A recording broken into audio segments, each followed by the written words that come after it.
আপনাদের কি প্রশ্ন আছে বলুন, শুরু করি। আজকে কেন এসেছেন? আজকে আদালতে এসেছি, আজকে ধার্য তারিখ ছিল, সেখানে একটা হাজিরার প্রশ্ন ছিল এবং সেটা ছাড়াও আমরা যে আপনারা জানেন যে আমার পাসপোর্ট এবং আমার ফেরত যে আবেদন করেছি সেটার ব্যাপারেও একটা শুনানি হয়েছে। এবং আজকে যখন আমি আদালতে আসছি, আমি একটা ওথ নেই আদালতে যিনি বিজ্ঞ বিচারক ছিলেন তার সামনে, এবং আমি আমার সাথে করে দুটো আল কোরআন নিয়ে আসি। একটি হচ্ছে সৌদি বাদশার রাষ্ট্রীয় উপহার, যেটা হচ্ছে আমাদের সৌদি যে এম্বাসি আছে বাংলাদেশে, সেখানে যখন কাউকে অনেক সম্মানপূর্বক আমন্ত্রণ করা হয় তাকে এটা উপহার হিসেবে দেওয়া হয়, সেটাও আমি সাথে এনেছি। এবং যেটা একটা অনুবাদ বাংলা, যেটা আমাকে হচ্ছে ঈসা নিজে কালেক্ট করে দিয়েছিল, সেটাও সাথে করে নিয়ে এসেছি। এবং আদালতে সেই কোরআন, যেই আল কোরআন আমাকে সাবেক রাষ্ট্রদূত ঈসা নিজে দিয়েছিলেন, সেটাই আমি আজকে হাতে করে সেটার উপরই শপথ নিয়েছি যে আমার সাথে আমাকে নিয়ে যে নোংরা মন্তব্যগুলো করা হয় সেগুলো কতটা ভিত্তিহীন, কারণ আমার সাথে ওই ধরনের সম্পর্ক কোনো পুরুষেরই নেই, এমনকি ঈসার নিজেরও নেই। সো আমি বিশ্বাস করি যে আপনারা যদি মুসলিম হন এবং সত্যিকার অর্থে যদি ইসলামকে বিশ্বাস করেন, আমি এতটুকু কনফিডেন্সের সাথে বলবো যে আমার সাথে শারীরিক সম্পর্ক যেটা বলা হচ্ছে এটা কোনো পুরুষেরই নেই। আপু, হঠাৎ করে আসলে কোরআন হাতে নিয়ে কেন আসলেন?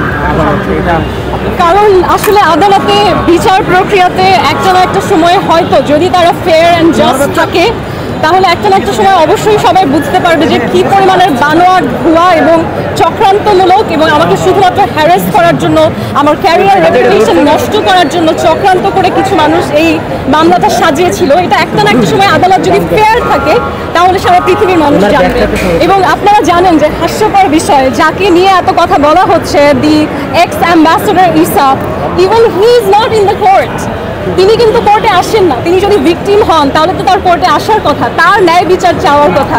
এটা আমি নিজেও কিছু রিসার্চ করে দেখেছি, আপনারা সাংবাদিক আপনারাও দেখবেন যে সারা পৃথিবীতে আজ পর্যন্ত যত আইনি লড়াই হয়েছে, এমন কোনোদিন হয়নি যে অভিযুক্ত আসামি সে ন্যায় বিচার চাচ্ছে। তো এটা নিয়ে আসলে আর বলার কিছু নেই। এখন তিনি রাষ্ট্রদূত নয়, এখন নতুন একজন রেসপেক্টেড পার্সন, অ্যাম্বাসেডর সৌদি অ্যাম্বাসির। আমি রিকোয়েস্ট করব সরকারকে, আই উইল রিকোয়েস্ট দ্য বাদশাহ অফ সৌদি অ্যাজ ওয়েল, যে sir, you guys are building NEOM city which empowers women. I believe that the system in Saudi Arabia, they are trying to be more progressive, they are trying to respect women, and I respect that. And I request the kings of Saudi Arabia, the crown prince, please sir, make this chaos stop, because it's not helping me or anybody. In fact, it's harming the reputation of me, of Bangladesh and of Saudi Arabia.